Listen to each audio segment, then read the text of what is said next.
You guys ever shotgunned a soda water? Fuck yeah.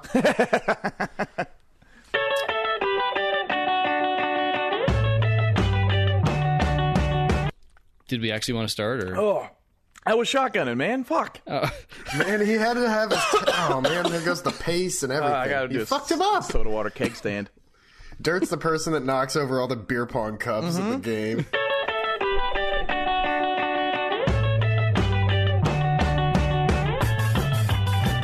Welcome back, everybody, to the FPV show. This is episode 39 of the FPV podcast for pilots, by pilots. I'm Dirt Diver FPV, joined, as always, by Gap at FPV. Greetings, cretins. And Bluegrass Multirotor. What's up, y'all? Why are you laughing, Gap? Laughing at your own intro. No, that was Dirt. Oh. We're becoming the same person. That's fine. I was just dirting myself over here. You're flexible. Inside joke. Inside joke. We have a great show for everybody today. We're pretty excited for this week's guest. It's something a little different.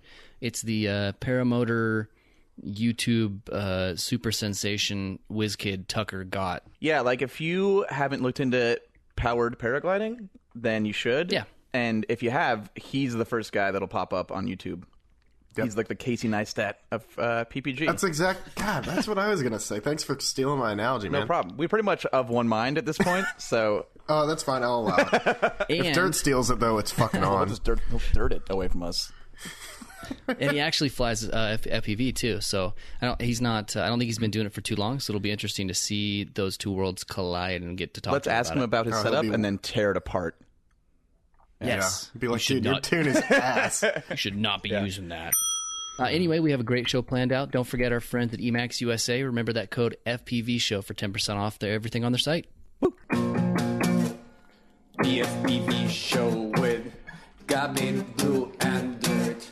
Yeah. Who flew? Blue. Did God you? damn it. My finger's on my nose. Like I don't want you to ask me anything. Have you flown any FPV mini quads this time, Blue? Does a whoop count? Absolutely. Yeah. Okay, sweet. Because I got some new packs in, some HV packs, and you can fly a whoop for way longer than you want to be flying a whoop for.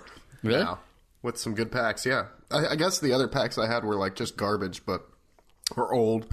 I mean, those one cell packs don't hold up. Yeah. No. Well, especially because the way we know They're that also they're a year old. dead they is when your quad falls. It's dead. Yeah. So we take them to like 2 it volts just goes every time black. we use them. Yeah. Oh. Yeah, new battery. I got the packs in prep for the FPV chat drone house that's happening for the cave race. A bunch of the chat members, we all got an Airbnb, and we're just... I think there's going to be like 20 whoops in the house of Good Lord. 6 people. Who are you bunking up with? Oh, definitely Lumpy. Oh. Yeah. And, I already told him to clear his afternoon. oh, man.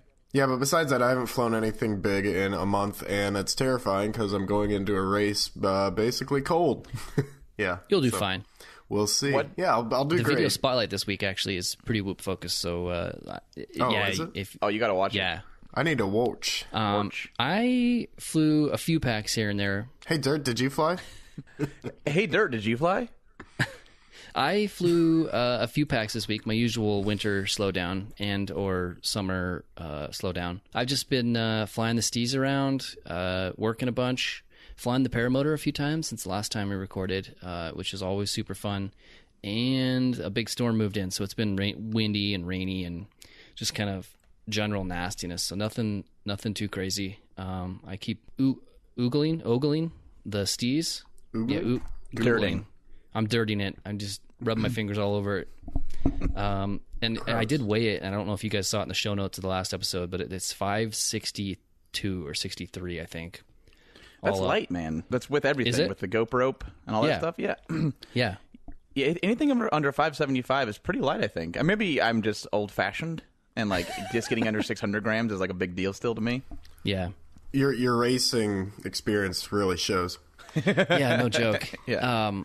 But I mean, it feels light and it performs how I would expect it to. So I don't have a ton to compare it to. I mean, I haven't flown something that has a GoPro that weighs like 400 grams. How are your flight times with it?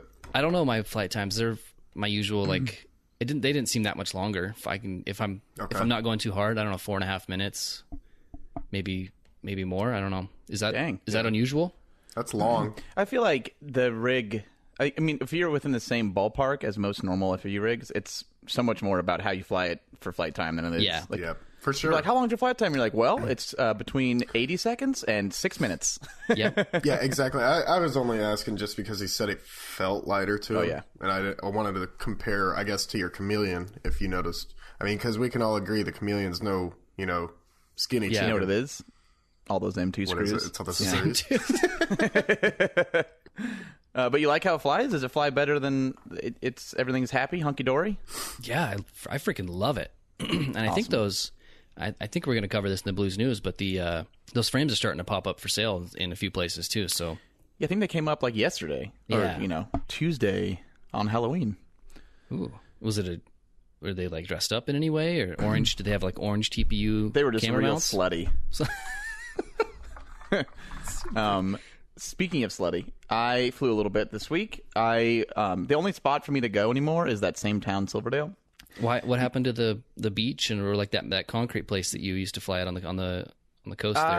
I'm a little sick of them, and I'm You over also a little worried about overstaying my welcome in those spots. Yeah. Because like each of the spots is tainted by an experience of like at least one person being like, "Hey man, what you're doing is cool, but it's just real loud, and you're pissing off my dogs." Yeah.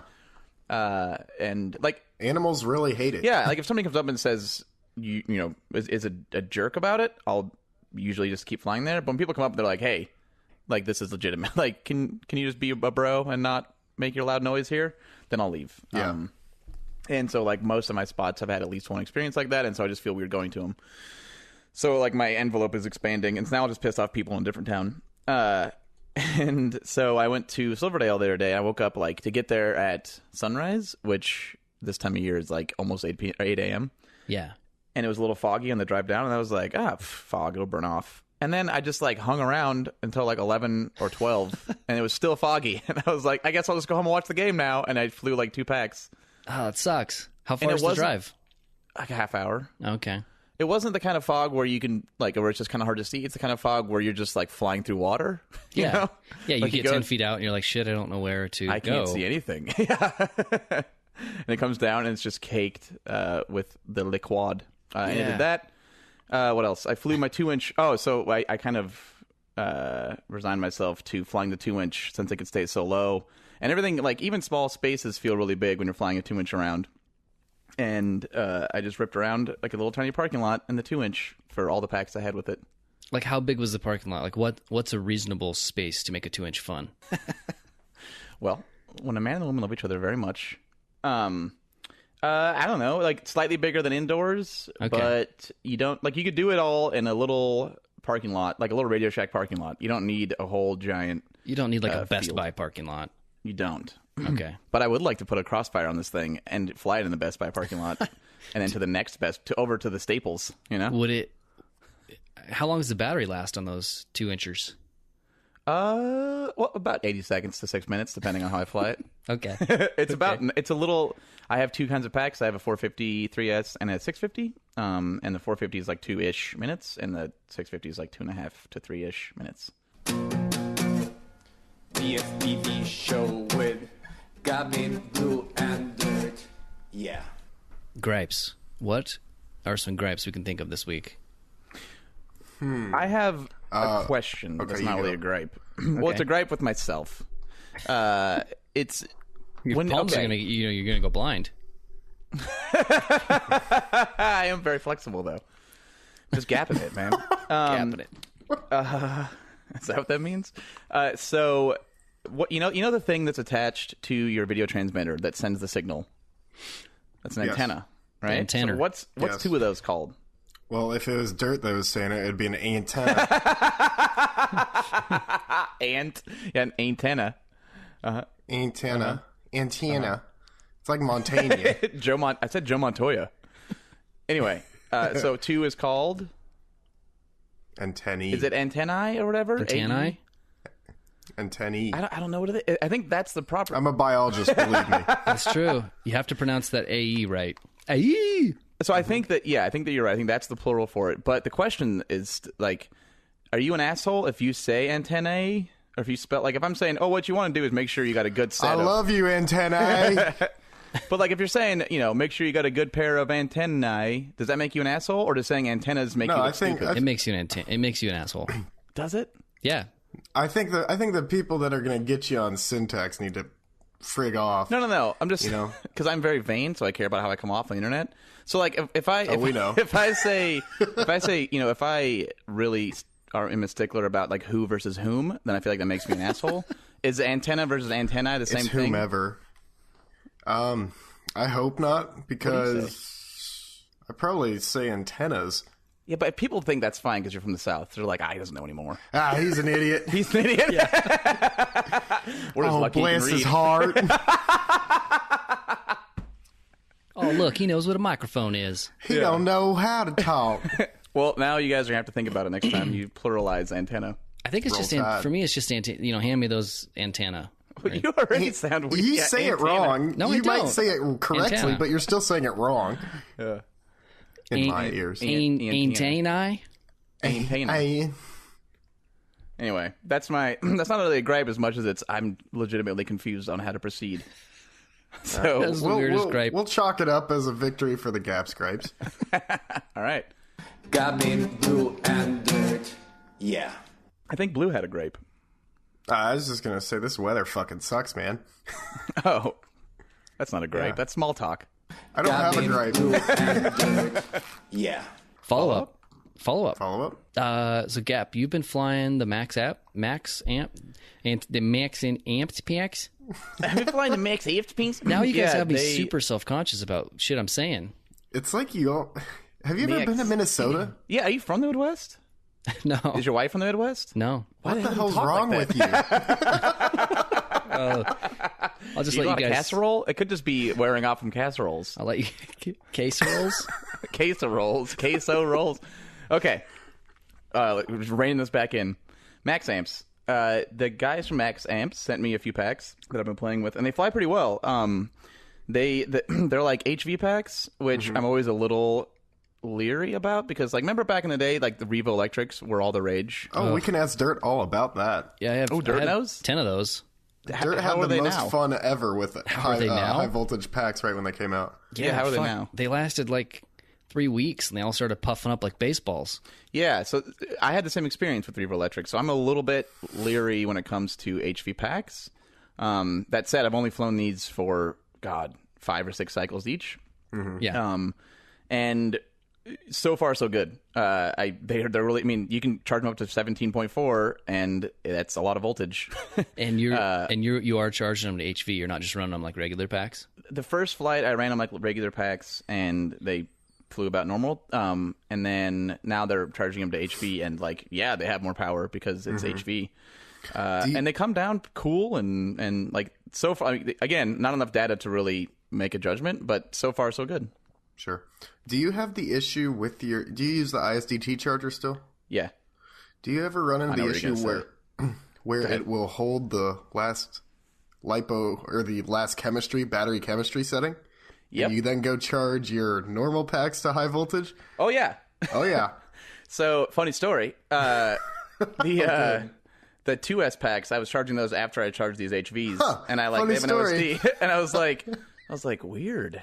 This is 14 taking volts. a long time. Yeah, I was like, why do they say 13 point whatever volts? Like, that's not a normal. Is this a dead? Oh no! This is a really live one. Yeah, it was like vibrating in my hand. Ooh, that's an old reference. Good job. Thank you.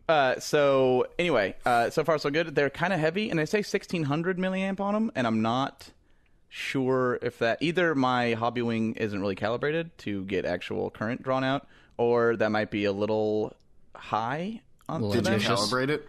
I haven't, but I mean, Then I've been. It's not giving you accurate data.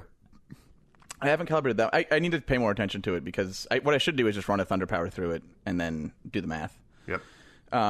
But I guess my point is I don't have a lot of data. I'll have more in the coming weeks, but they're pretty promising. They're weirdly heavy. They're like 180 something grams. They're kind of they an odd. have, They're kind of an odd plates on them? shape too, right? They're kind of they're like a mix between the Thunder Power pack, like a regular pack, and those cube. Remember those cube tattoo Yeah, packs that yeah. no one bought? Yeah, it's like a those mix were- between those two. Okay. So, like, for my use, it's fucking perfect because it's like it's exactly it's just barely wider than a GoPro mount, and it's really great on a toilet tank situation. But yeah, we'll see as they go. It is really fun to rip to like to put your quad in the ground and put the goggles on and have your voltage read 17.4. Well, Just the novelty is worth it. Yeah, I go hee and then you take off. And if they're going to replace them, HVs are great. I mean, that was the problem with the Reeve Electrics is I bought 10 of them and, 2 of them were good. And the other 8 I just got to stare at because Reeve Electrics didn't do shit about it. I remember now. You brought them to Vegas and you're like, I have to charge these at 0.1 amps and they puff as I charge them. But they flew fine. They're on the counter and they looked like water balloons. They were like, Oh, is this a new pair pack? I was like, you better stand right on top of it. Didn't you give one to Diego to put out of its misery? No, I think that was one of Gap. my 5S Oh, that was packs one of your good ones.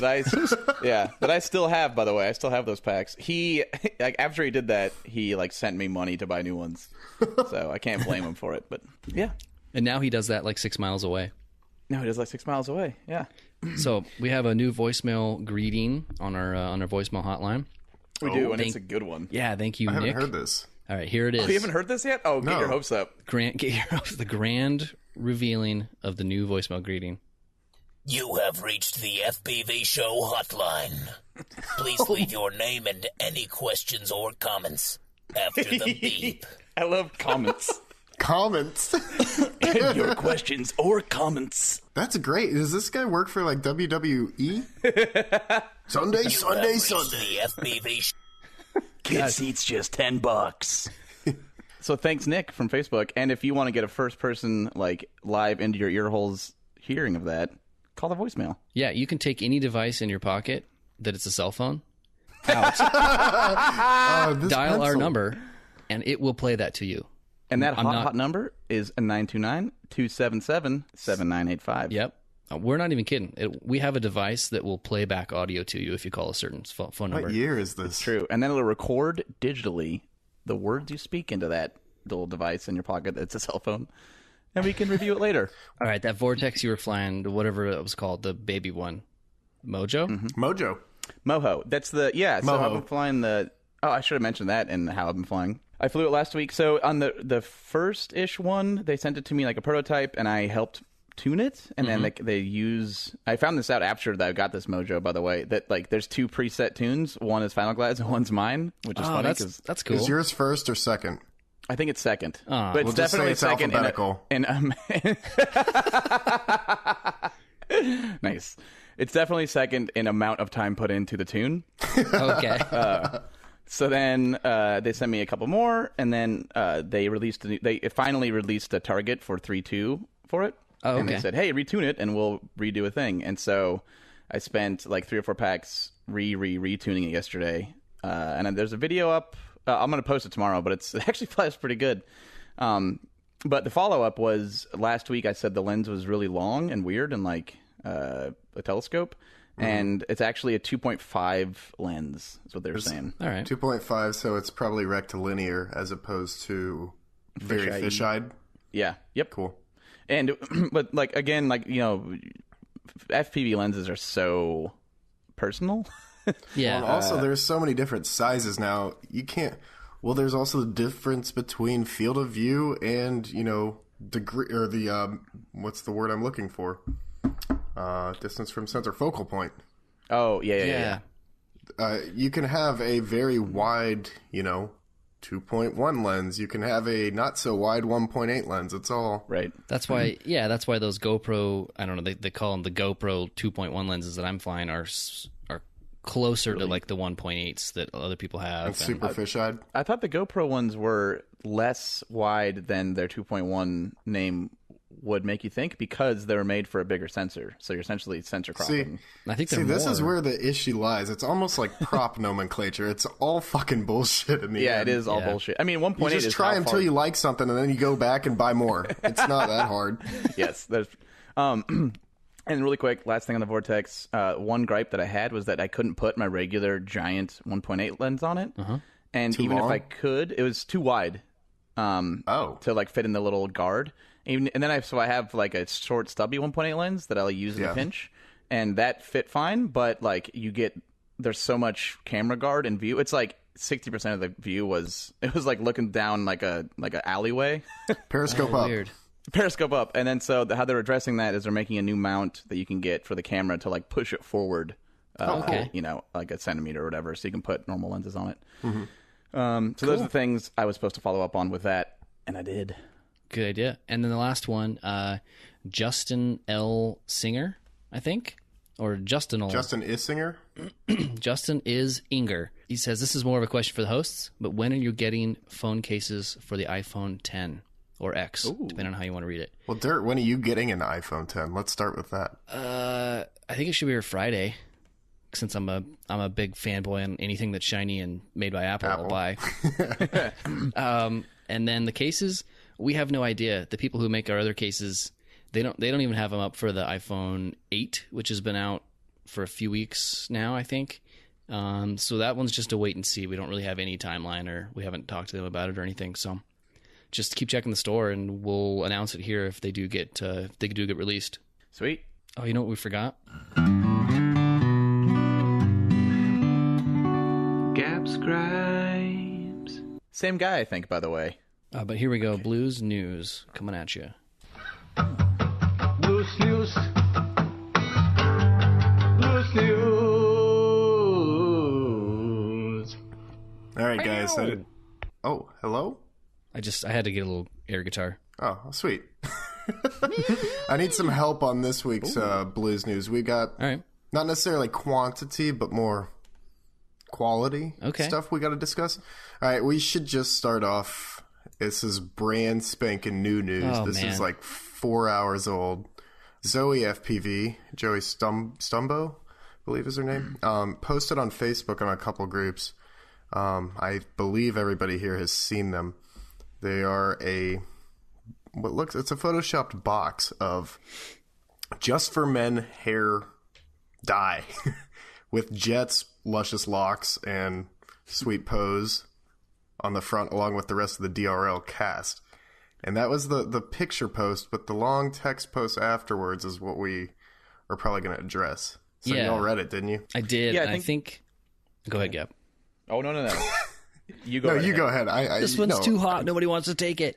I insist. It's a long text post, fairly well written, about women in FPV. And I think it is so red nuclear hot right now that we're pretty much just going to leave it at that. We'll have a link in the show notes, and it's worth a read. You read through the comments. Zoe's in there commenting on her post and stuff, having discussions with people about women in tech, women in FPV, all that type of women in DRL is kind of what she was addressing, but it goes to the whole broader conversation too. So worth checking out if you're interested in that sort of thing. Yep. That's it. Okay, onward. All right, next, Dirt probably posted this one. Brap and Steez available coming up soon. Yeah. Shit. Yeah, I think I mentioned earlier, a couple places have pre-orders up, shipping out on the 6th from like FPV HQ. I know some other places have it, and the Show Me What You Got website too. So Cool. if you've been waiting for those, you can start buying them. Now, did you ever figure out which one you had or built first? Yep. I know you were so confused. Now they've got all the product photos up and stuff, and it's So you're able simple. to figure it out? Yeah, the Steez is their freestyle one, and the Brap is like their racing one. They're both very similar. I've seen a little bit of rattling about Betaflight 3.3 build already in the works. It's if you dig into the experimental build repository, it's a pre-release candidate right now. Not even a release candidate. I have no changelog for you, but if you want to go test some shit that's hot, go do it. Ooh, I'll leave a link. Yeah, scurry. The Eachine EV200D goggles. These I just saw recently this week. They're, I'm assuming, Fat Shark competitors. 72 channel true diversity, which really means it has 2 diversity modules in these goggles built in. What? So it's got 4 antennas sticking out of these goggles. Wait, really? The one I see on is... Oh my god, you're right.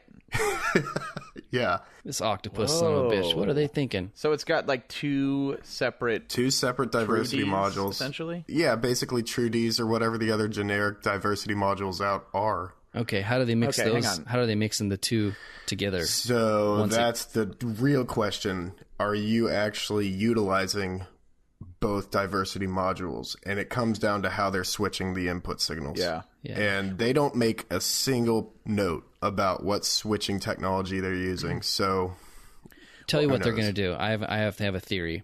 okay, They're going let's to hear take it. they're going to take the right module and tie that to the right lens of the goggle and the left diversity module. So yeah, you're always going to Dear God, that's how. staticky in one eye but clear in That's the how you other. get. That's how you have to start seizing. Yeah, that's how. Yeah. That's how That's cataracts like when is they do formed. the LASIK surgery and they make you both farsighted and nearsighted in Just one eye or screwed. the other. Well, so each of those is an actual diversity, because I know that there's a lot of the Ishin goggles, the ones like the really cheap box goggles, have two antennas, and it's not really diversity. It's just antenna diversity, right? So it has Right. two antennas. These say true diversity, and from the product photos, they look like they are diversity modules, like the what 5808 or whatever, Yeah, the clone But the why? clone the treaties big air and quote stuff. open source. Yeah. So each one has why? two antenna, and then it sends its best of the. It does its own switching and sends that to the main think box, which says, okay, which of these two is better. So it's filtered it's- twice.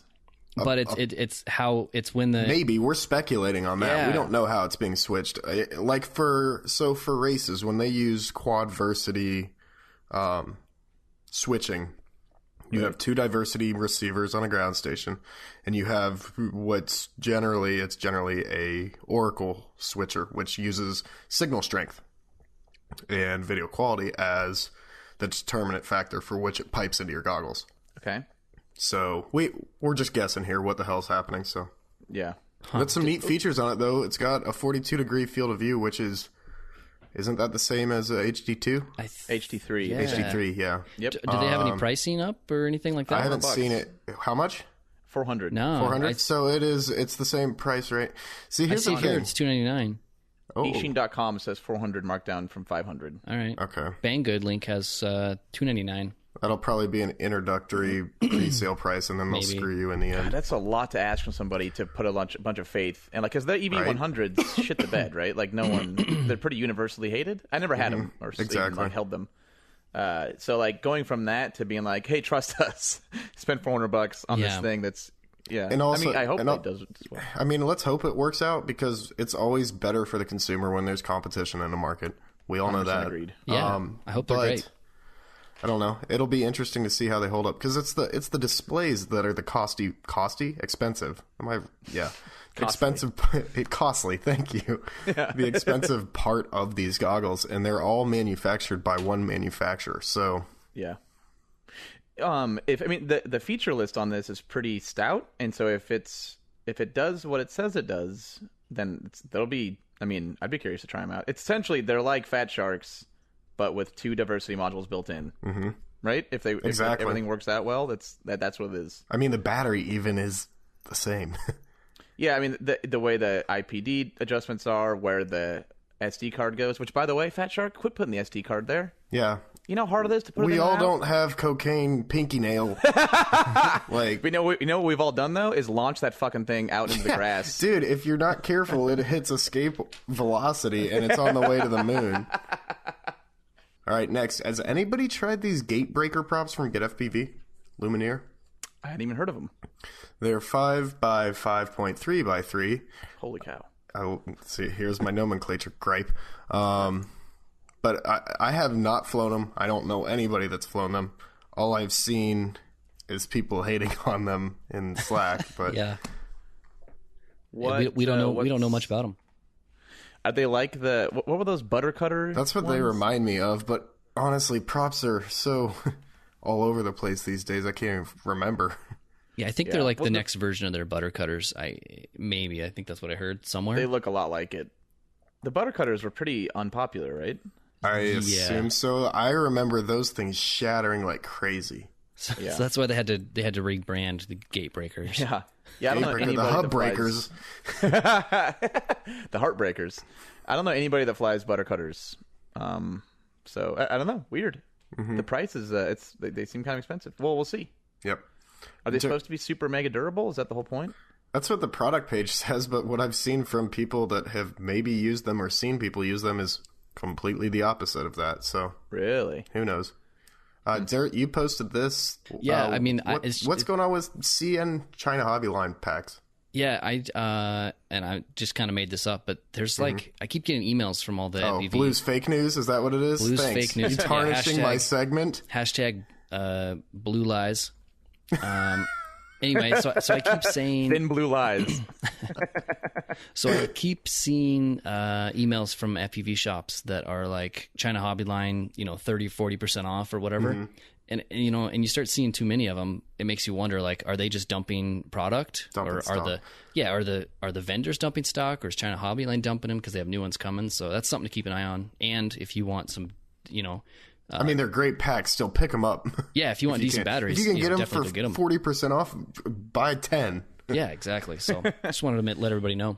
Do be aware, though, with China Hobby Line packs, I think we all recommend them, but they are they're bigger than they say they are. They are over-spec'd, yes. They're over-spec'd. Yeah, like a 1300 is probably, we think, 1500 Close to a or 15. 1600. And the weight reflects that. And then a 1500, I think, is actually close to an 1800, and the weight reflects that.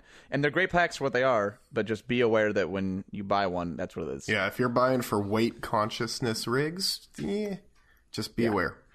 I think this is the last product. We've got the Anubis frame from Drone Eclipse. We've discussed it before, and I've actually seen them and actually worked on a couple before when I was at Muncie for International Open. I was just say I don't know when I put this in the list, just because I don't know when they got released on their site. Like, because I've seen them for months, like in their pre-production state, various revisions and stuff, but it's finally up for sale, so I figured people might want to go check them out. They're kind of similar to I think to the Umagod frame, with that the flight controller underneath type of design. Oh, where the arms are the same plane as the top plate? Yes. Cool. Yep.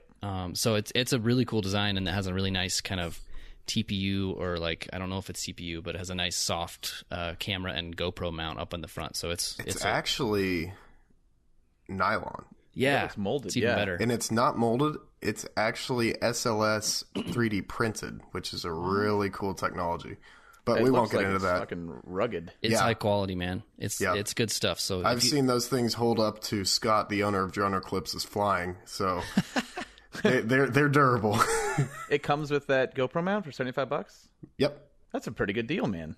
Gabin, Blue, and Dirt. Yeah. Video spotlight? Yeah, real quick before we get Tucker on, let's go through a little video spotlight.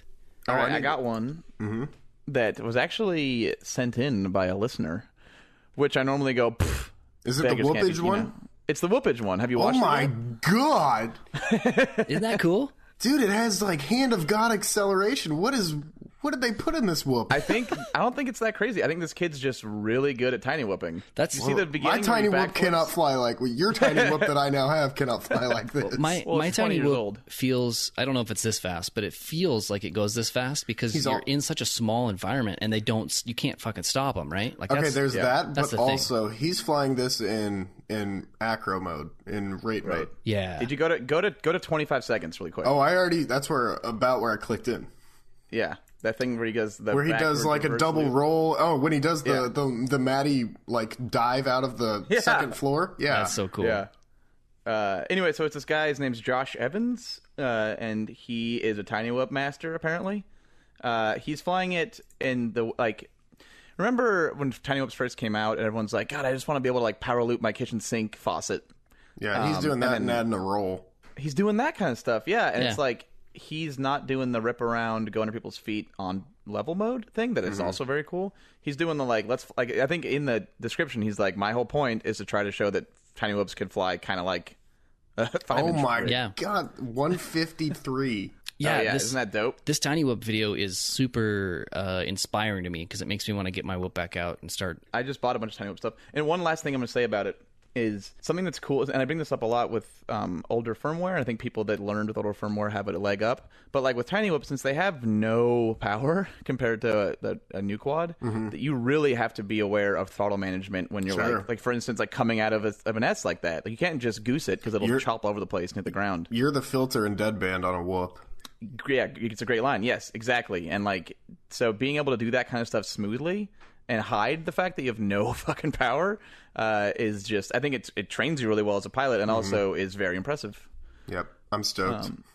Yeah, I'm stoked too. I got my stuff coming in the mail for my tiny whoop, and I'm glad I watched this now because I'm gonna watch it and then crash my shit. Cool. Maybe I'll have some tiny whoop drone house epicness to post next week. So, and then one last quick video that I figured needed mentioned. Ladrib, and I think was there a Rotor Riot video too. But anyway, another big hot topic this week is the Rotor Riot Canada bridge dive video. Check out the Rotor Riot Facebook page for nonstop content, armchair FPV diving people that that can't help themselves but comment on everything. But it's worth watching. It's good flying. It's definitely entertaining. It is great flying. I do want to say one thing though. It's always funny how these videos bring out, one, the worst of people, and two, apparently all the experts in this industry that we didn't ever talk to before. Like, where have you been for the past year when we ask about policy?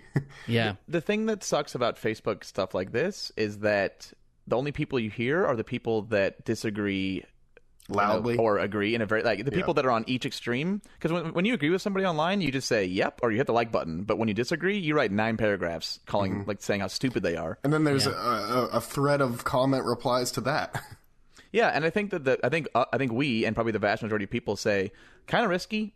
Probably wouldn't have posted that. Not the end of the world. Yeah, but let's probably not do that. That's my position. Yep. But like, you'll never hear that because we don't fucking yell about it. I guess I kind of do sometimes. But it's like Facebook and that kind of thing. It brings out the polarized ends, and it just sucks. Hey, let's reach out to our listeners and ask for an op-ed piece on what your thoughts are on all this quad drama involving bridge dives. Call in. Tell you guys one thing. What? If you leave voicemails on this topic, we would love to have voicemails on this topic, whether you think it's good or bad, but make them like 5 seconds or less. Like, you leave your name and tell us it's awesome or it sucks, and then we can make like a quick, like a compilation, like a montage. But if they're long, I mean, we can't play 100 voicemails that are all 2 minutes long, right? Yeah, can't we? I think one thing worth mentioning is that, like, and keep in mind, this is Wednesday the 1st, and so I'm sure a lot of things will have happened between now and when this is released. Yeah, the FA police are going to go murder everybody. Yeah, but like right away, Maddie said, "Hey guys, this is all bullshit. All these grams are under 250 grams, or all these quads are under 250." Which, I don't know. That's hard. I mean, I don't know if that's true or not, but voluntarily coming out with that out of nowhere kind of seems like a little defensive. Yeah, and also kind of seems like, why would you perjure yourself voluntarily if it's not true? Yeah. You know? But hopefully he's... I plead the fifth now. Yeah. It's Canada. They don't have laws. Interesting discussion for sure. And if it is 250, I want that build list. I totally agree. I want to fly that so bad. It's like it's a 6S battery with like toothpicks for arms. I mean, you could do it if it was like a 3-inch with the run cam split, right? It's tough, man. Ooh. Yeah, but it wouldn't fly like that. Oh, yeah, it would not fly like that. Jinx, you owe me a Coke, both of you. Now. What's that? What the? That's right.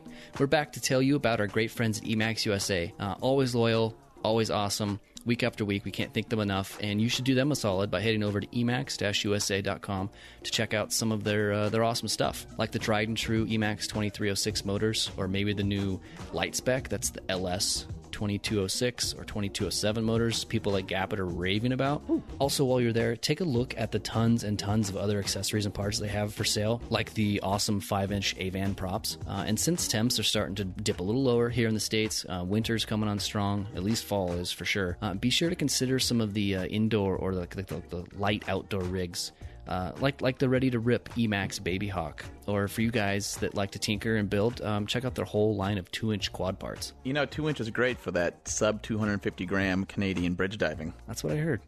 You can find Emacs parts and accessories at all the finest online retailers, or if you want to help us at the FPV Show out, head over to emacs-usa.com and use the coupon code FPVShow, all one word, to save 10% off everything you order, and that lets them know that you heard it from this show. Thank you so much to Emacs USA for supporting this week's show. And welcome back, everybody. We have now our very special guest, like the paramotoring guru, Tucker Gott. Welcome, man. Woo. What's up, fellas? Thanks for having me. Glad to have you, man. Yeah, man. I think that paramotoring and FPV really have a big, like, share a big... If it was a Venn diagram, the middle section would be very large. And I think a lot of people that are into FPV are, like, starting to get wise to PPG. And so we want to nip that in the bud and get it out ahead of it and get the guy himself. Yeah, for sure. Yeah, awesome. I've noticed that a lot.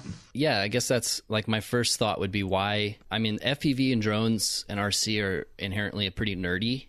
Why is paramotoring also lean a little nerdy, or do you think it leans a little nerdy? I don't know. There's a bunch of different like perspectives you can take on it, but I think overall, like similar to the FPV community, the paramotor community is like super underground. And it's like a tight-knit, small community. Probably, I would think, much smaller than the FPV community, even still. But they share a lot of similarities like that.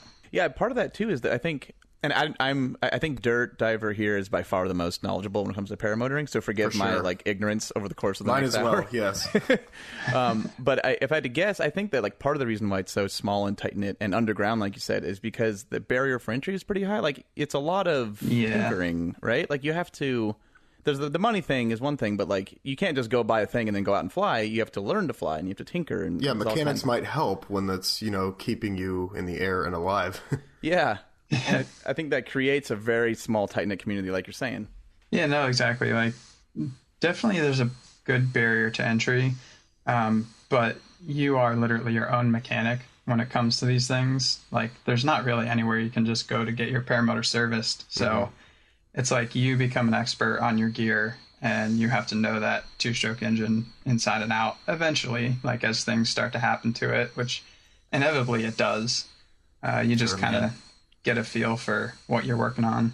I had my jets so screwed up. I was trying to make it better, and just went to hell. Part of our show every week is that we kind of catch up on who flew, and the past few weeks it's just been Dirtson saying, "Oh yeah, I tried to fly my paramotor and so happened," and we're like, "Dude, this is a show at FPV." But the funniest thing is probably when he accidentally started this paramotor inside of his garage. Oh really? While wearing How did that go? Yeah, I totally wasn't pointed out the door, and I was like, it was just when I first bought this used Parajet, and it was like, I was kind of facing sideways, and I was like, I wonder how hard this is to turn over. And it's like, at least I had the throttle in my hand. I was ready with the kill switch, but I was just like, I'm going to try just pulling the starter handle just to see how easy it is to turn over. And I didn't have my helmet on or anything. I hadn't even started it, and it was just, I gave it like half a pull, and the Moster engine just started up. It scared the shit out of me. Stuff was just blowing off my like workbench out there. Dude, yes. I've done that so many times, just like, oh, I'm just going to run it up a little bit to make sure it like responds. And then like I look over and everything's blown out of my garage. The cat's like on the other side of the yard. Yeah, right. Well, we just compared paramotoring and FPV a little bit as far as the mechanics side. I had a question that I just thought of. Is the gear selection side of the hobby, is that a huge, debate amongst people? Because in the FPV community, gear is like what everybody lives and dies for and will, draw lines in the sand over. Yeah. That's an interesting question. Like, it seems kind of weird as far as gear goes, because if you look at it from like manufacturers, it's really like polarized, and people are really like passionate about like what they fly is the best. Like if they're flying this motor, they're like, this is the best one in the world. But really, I think if you take a step back, like there's no best motor, no best wing. They all like do their own thing. They're all good in like one specific category most of the time, and people don't really take that view on it. It's just like they try to tell you that what they're flying is the best thing ever. But that sounds really familiar, actually. Does it come down like in FPV, people can argue to the blue in the face about what motor is best or whatever, but it comes down so much more to the person flying it than it does the gear. Can the same be true? Can the same be said, you think, for PPG? Like, can you take, a very bad, water world kind of paramotor and make it fly really well, whereas I could take the best paramotor in the world and crash into a mountain on accident? Yeah, I mean, I think the scope of like what's really, really good as far as performance, if you eliminate like the idea of how much power it has, the performance side of things, like the comfort and all that, there's really not a big scope of like from the worst to the best. Sure. But objectively, like if you look at it, some guy will tell you that like this one's the lightest, so it's the best, or this one has the most power, so it's the best, or this one's the strongest, so it's the best. But really, whatever you decide like you want, you kind of normally take a sacrifice somewhere along the line. So I don't think anyone's really created one that fulfills like all the check boxes, which I guess is why people are so like polarized about it now. All those check boxes would be hard. I mean, you'd be hard pressed to make something exactly 42 pounds and is like the Scout, and you know all these.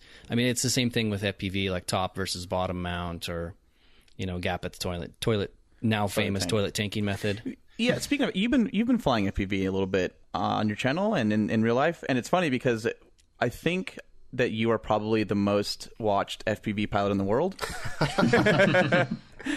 I never thought about that. Who just started it? Yeah, you probably have the biggest FPV footprint, which is funny. Yeah, that's funny. So, how do you feel with that responsibility?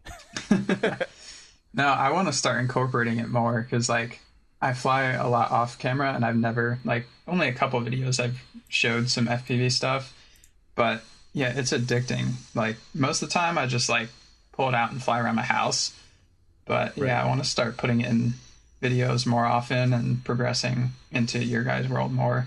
I've been struggling to find a way to mix the footage. Like when I'm flying my paramotor, it's like I'm going slow and everything's calm because I can't do a bunch of acro tricks and stuff, or I definitely don't want to. And then like my FPV stuff is a little more exciting and fast, and you know, kind of has tricks and flips and flippy floppies and all that crap. So there's not like a good way to merge the two, because it would be like an awesome FPV intro and then like my legs floating across a valley going super slow. It's like, how do I blend these fuckers? You should get little like toy soldier legs and put them on your GoPro. Oh my god, yes. Shit. Dude, that would be funny. Little Throw hands people that kind off of like completely. I was That'd be watching awesome. one of Dirt's videos because I hadn't seen a lot of paragliding videos, and I didn't know that you had to like cross your legs to turn one way or the other, and I thought he was just like, you know, being very casual, just crossing his legs. And now we're going left. Yeah. So on the RC front, did you grow up doing RC back in the day, or is the FPV like your first foray into remote controlled stuff?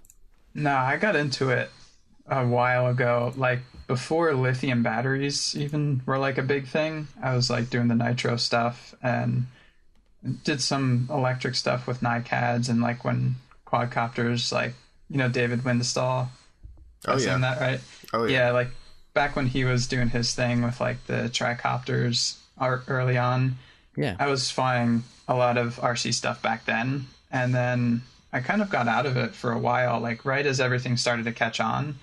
And now I went to Flight Fest, and that's when I got the quad from them, and it was like blowing my mind how far everything advanced in like a couple years. Yep. Like the quad stuff before, it was like the struggle was just getting stable GoPro footage on a quadcopter. But now it's like so many worlds better.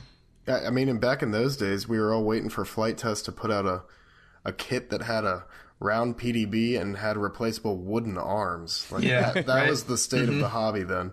Yeah. So yeah, we have questions like divided up into FPV and paramotor stuff that we'll get to, but I am really interested in, and I'm curious about the Icarus race, which is, I guess I'll let you, can you describe that for our FPV listeners, the Icarus race? Sure. So the Icarus race is like, if you step back, it kind of sounds like a stupid idea, and it really is. Like, overall, it's a 1,200 mile paramotor race, and it crosses like 5 states. And the thing is, like, yeah, paramotors, like, the speed range is like 25 to 40 miles an hour, and we're super like susceptible to different weather conditions, like turbulence, and obviously if there's any bit of rain or thunderstorms, we can't fly. So it's like trying to cross the country on a moped, but different. My God. So Yeah, it's kind of like an absurd idea, but it turns out it was actually really awesome. Like, I never envisioned myself doing it, but now that I've done it, it's like, it's an awesome idea. Speaking of that, we have a question from I Am the Luke. He asks, what's your biggest takeaway from winning the race? What'd you learn? What was the thing you learned the most? I think the biggest like change in mindset was prior to doing the Icarus race, I had only really ever stuck to like sunrise and sunset flights. And I had done a couple like midday flights, which in the paramotor scene, like not a lot of people fly in the middle of the day because it gets turbulent and thermally and everything. And it's doable, but it increases the risk level. And it's just so much more fun when you get out in glassy, smooth air. Like that's what it's all about. But before the Icarus race, I hadn't really done much of that type of flying or even like extended cross-country flights. So it made me realize like how capable our gear really is, that you could fly through the middle of the day and it's not going to be fun, but as long as you're safe about it and you know what you're doing, it's completely doable. And flying these like 100-mile legs at a time, it just made me like realize how capable our gear is, that you can just go out and get up to altitude and cruise for 3 hours and actually get somewhere. That's crazy. That's awesome. So how grueling was it? Like the first couple of days I saw some like Instagram pictures and stuff, and you looked tired, but then by the end you looked pretty damn rough, man. Yeah, dude. By day 3, I woke up on day 3 and I was in a hotel that night, but I felt so horrible. I felt like I was going to throw up. I just wanted to like lay down, and it was just all of my energy was sucked out because I had been sleeping like 5 hours each night and just out all day long flying and in the sun. My face was like the most sunburnt it's ever been in my life. So yeah, it was definitely grueling. What did you do for, I mean, forgive my ignorance here, but what'd you do? Like, so you're in the air for a long time, extended periods of time. Did you like have an audiobook or anything, or were you trapped with your own thoughts for that long? No, I actually... He went insane. I thought it was going to be like that, but it really was fine. Like, I was trying to film stuff for YouTube, like, which requires, like, turning the Cena on, turning the GoPro on, turning the backpack on, and getting audio working, and then talking to the camera. And that was, like, I'd do that on launch and landing. But then in the middle of the flight, it really never got boring because there was always something to do or think about. Like, cool. Even when it was dead calm, I didn't have to be actively flying, but I was always like checking my phone for navigation or looking around or making adjustments. But then the midday flights. Yeah, I was going to say, this sounds so much more relaxing than what I've just assumed it's been for Dirt Diver this beginning time. I just feel like near death. That's the thing. He's just riding that edge. Yeah, that's all I've assumed. But the way you just phrased that made it seem so tranquil. Cathartic. Yeah. But you guys got to keep in mind, I'm also a beginner, so I have been riding the edge of death. Oh, that's terrifying. Thank you for confirming my beliefs. Yeah. That was the thing, too. Like, I had the whole spectrum. Like, there were moments where I was like, this is not good. Like, I'm freaking out. Like, I shouldn't be up here right now. But like morning and afternoon flights were like tranquil, and then in the middle of the day it was like full on, like flying the wing through massive rotor and thermals and everything. So yeah, there were definitely those moments that it was like feeling like I was about to die. So was it some of the most like turbulent, like extreme turbulence that you've flown in? Yeah. But I think I topped it like right after the race. I don't know if you guys saw, there was a video I made about launching in a canyon. So like this whole race goes on, and it was like some of the worst turbulence I ever experienced and pretty sketchy stuff. And then like the week after, I was launching in this canyon, and that was like the worst turbulence I ever experienced. And it was like everything went well, but then it's like, oh my god, I almost died like doing something stupid simple. So my last Icarus question, because I'm sure the FPV people are like rolling their eyes. We'll get back to paramotor stuff after, maybe some FPV stuff. But I was wondering, so like me, like, and I've talked to other people that wanted to start doing paramotor, but they're like, I really want to do like adventure stuff, like the cross country races, like the Icarus. What is like a realistic timeline for, say if I've only had like I've only been flying for maybe 15 hours. I've had like 36 flights or something. When I know it's totally based on ability, but what's like a realistic time frame somebody should be flying before they try something, midday like the Icarus stuff? Realistically, I think you can push into it as a beginner, assuming if you go for adventure class, you have a support vehicle, and that makes it so much more doable. But yeah, realistically, like you could complete that whole race right now. Well, there goes our editor. Got my mind turning, man. Yeah, one of the hardest parts, which you could totally practice, was launching with all that gear. And it's just, you clip on everything and it nearly like doubles your overall weight. And it like makes it so you can't move your legs very well. So it's hard to run. That, like, I hadn't practiced that, and that was the biggest challenge. So if you can throw in a whole bunch of weight and get used to launching with that, like, I don't see why not. Like, just go for it and just fly within what you think your limitations are. I can see him now just like carabinering like pots and pans onto himself I know. and like putting a backpack on his front. He's pulling a lawnmower behind him. Yeah. Yeah. Throw that ballast on. One last thing really quick before we move into FPV. A lot of people who are kind of big name pilots that we ask, like what got you into FPV? A lot of people point to a specific video or a specific channel or something like that. So two things. Did you have anything like that with PPG? And I imagine, secondly, I imagine that a lot of people have got into PPG. Like if we asked them that question, they would say it was from one of your videos. So how does it feel to be on that end of it? / what was yours? Yeah, I definitely it was a long time ago. I think like middle school or something that I first saw like paramotors online. And it was the same thing, like just YouTube videos of any paramotor stuff that existed back then. And it really wasn't like, there weren't many people posting, and it was just old, like janky kind of gear that the idea of it was cool, but it wasn't as approachable as it is now. Yeah. But yeah, it's like precisely come full circle that now I'm posting videos about flying paramotors, and it's inspiring a whole lot of people to get into it. And that's like the whole idea. Nice. Yeah. I bet it's a weird thing to have like, over your head, is that like, well, I hope people do this responsibly, because if they got into it because of me, and then yeah, no, that's exactly it. Like I try to promote safety as much as possible, because there are a lot of people that want to get into it now. Well, sweet. Should we move on to FPV stuff, guys? Cool. Yeah. Let's do it.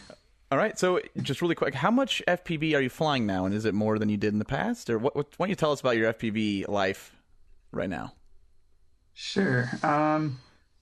I really only got into it, like, when was Flight Fest? April, I think? Earlier this summer? And then maybe May or something. Yeah, it was early spring. That's when I really got into it. I had done, like, a little bit way back years ago, but nothing to build any skill. Yeah, I've got the little quad, and I just fly it around my house most of the time, outside the house, and I have that Inductrix that I fly inside. Mm-hmm. Oh, yeah. What are you flying outside right now? It's the Flight Test, their Spartan build. They gotcha. have like the pre-built deal. Mm-hmm. Yeah. Are you liking it so far? Are you getting used to what modern day quads feel like? Yeah, it's quite a bit different.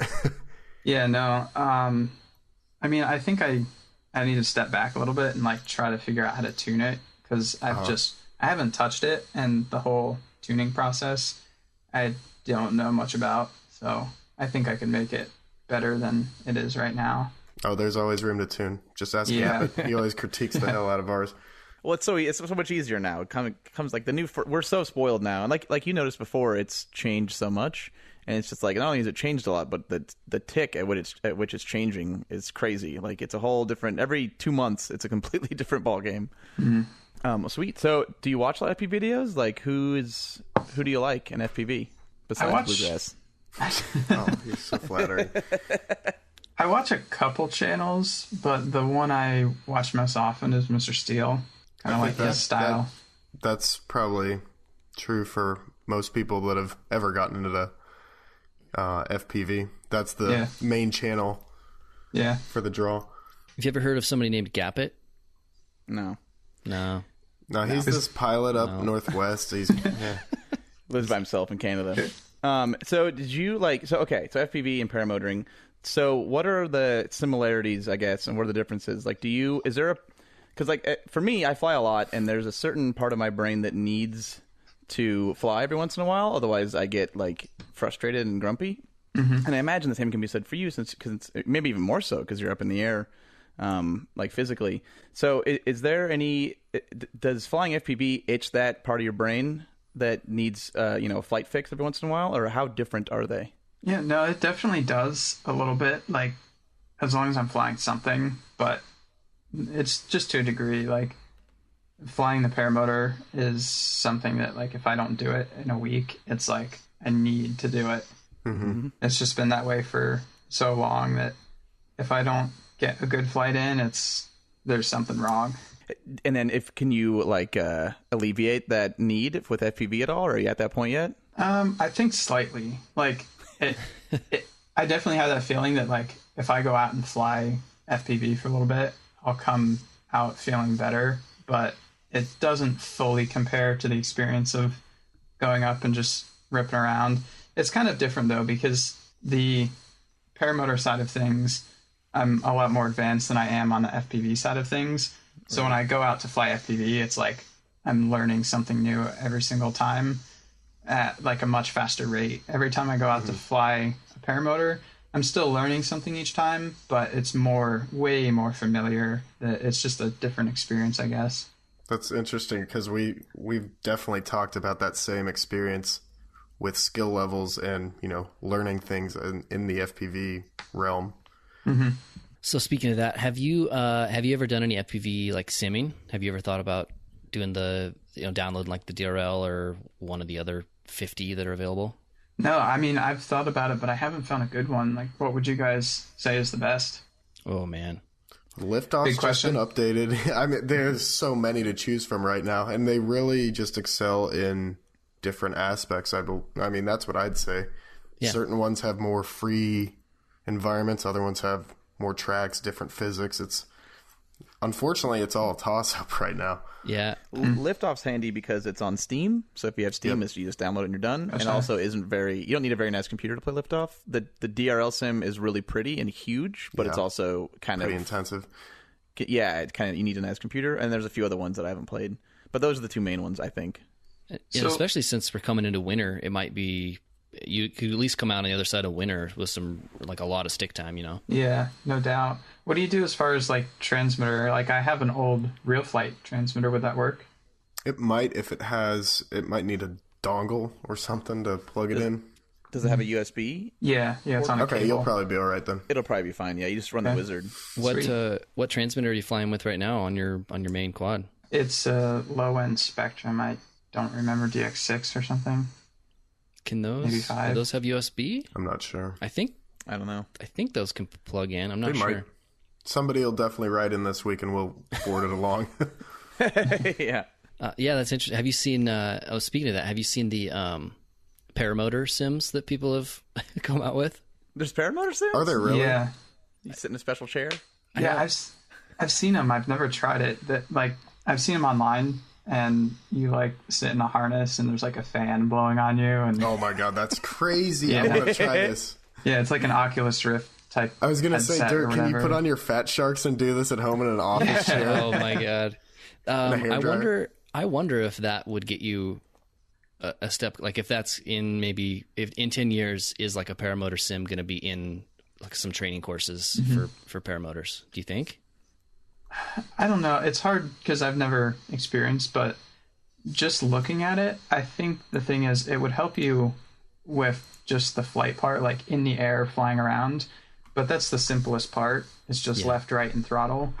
But the launch, is the hardest part, I think. And there's really not a good way to simulate, doing a launch. Yeah, the launch part, you just got to commit and go for it. I mean, there's really there's no way around it. Is it like flying a plane in that the hard part is the takeoff and the landing and the middle part's relatively easy? Yeah, I think so. I think if you could just teleport up there, anyone could figure it out once they're in the air. As long as it's Game Shark out. Yeah. It's easier than a plane. Yeah. It's super simple. once you're up there. So if you do have the ability to possibly just, be out there and, like you've said, not actively flying in the middle of your flight, do you think it's possible to fly FPV while you're flying your paraglider?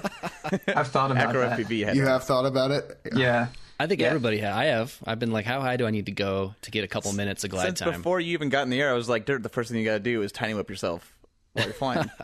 No, I've thought about that. I think if you stuck a cruise control on the throttle or something, so you have both hands. The thing is, I've seen a guy actually do it with like an Inspire and put it on GPS lock or whatever, and then like launch. God, I'm not sure I would put my life in the hands of DJI. Yeah. GPS. Yeah, it just flies home into your kite. Okay, how could you? This is this is one of those don't try this at home. You'd have to get some serious altitude, so you'd be way above the FAA 400 foot for flying drones. Mm-hmm.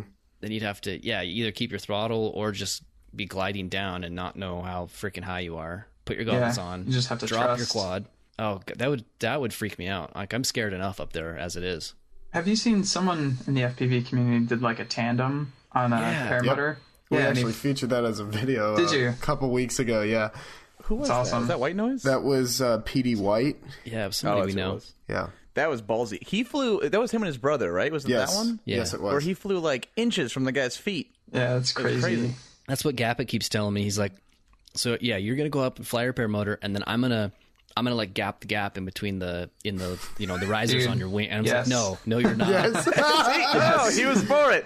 Oh, man. And he's the one that promotes safety. So we're No, good. If he said it's cool, then you have to do it. Dude, if I I mean, have he's the reason you got into this. if I have someone I trust, like full on, let's do it. That would be like such an insane shot. Oh my god. Gap it, meet Tucker. Tucker, gap it. Yeah, it'd make a great video at least, right? Oh god. Yeah, you'd win the world. Speaking of videos, so in your YouTube channel, you are one thing I think that's contributed to its popularity is that I think you're pretty good at telling stories, and a lot of times the stories are just here's a problem and here's me solving it.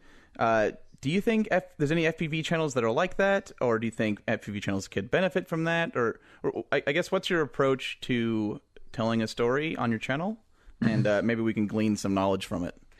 I don't know. That's a tough one. I feel like most of my videos consist of like just going out and flying and narrating a story as I'm flying. And it's not like generally not a conventional vlog where I'm like having multiple shots of like what I'm doing on the ground or whatever. Like the main body is actually flying. I don't know. Do people do like narrated FPV flying type stuff? Not you mean like overdubbing a flight? Yeah, exactly. Like live. Not really. I think one of the reasons is that when you're flying FPV, it's so intense that it's like hard to speak like an adult when you're in the air. And also that's the only thing I can think of that makes it hard. Yeah, a lot of your videos are kind of like you have a mission, right? You're going to go here and try this and then come back. And like that's like the purpose of the video. Right. Nobody in FPV is really kind of doing that. Like it'd be interesting to see if somebody could pull those types of videos together on the FPV side. Do you guys know RC test flight Daniel Riley? Yeah, he's been around for a long time. Yeah. He did one of his videos. He chased a car with his mini quad 3 years ago. And it blew my mind. I remember he used to do stuff kind of like that, like long range narrated FPV flights. I don't know. Maybe people would be interested in that kind of thing. Cool. So we talked about breaking FAA rules. Have you had any issues with the FAA doing your flying stuff? I think I've seen some videos where you have talked about that. Yeah. So there's been a couple different instances. The main one I did a video about. What happened was I got a call from the FAA, which is like kind of makes your heart sink. Scary. Yeah. Never a good thing. Yeah, when the FAA calls you up. But any acronym, really. Yeah, the IRS is called Sweet. Basically, I guess what happened was probably just trolls on the internet like reported like 3 or 4 of my videos, and they were all like videos that were borderline like could possibly be breaking a regulation. Like for example, one I was dropping water balloons, and it's like a stupid idea, but you. Like literally in the FARs, it says you're allowed to drop things as long as you don't present a danger to people on the ground. and there were no people on the ground in the area I was doing it. So, like, therefore, I'm safe, and it's legal. Yeah, right. Your feathers, jerk. The other one was, what was it? It was flying after sunset, which I'm allowed to fly half an hour after if I have a strobe. And the whole basis of the video was that I got this strobe and I was flying for the first time half an hour after sunset. And I landed and it was like surprisingly dark.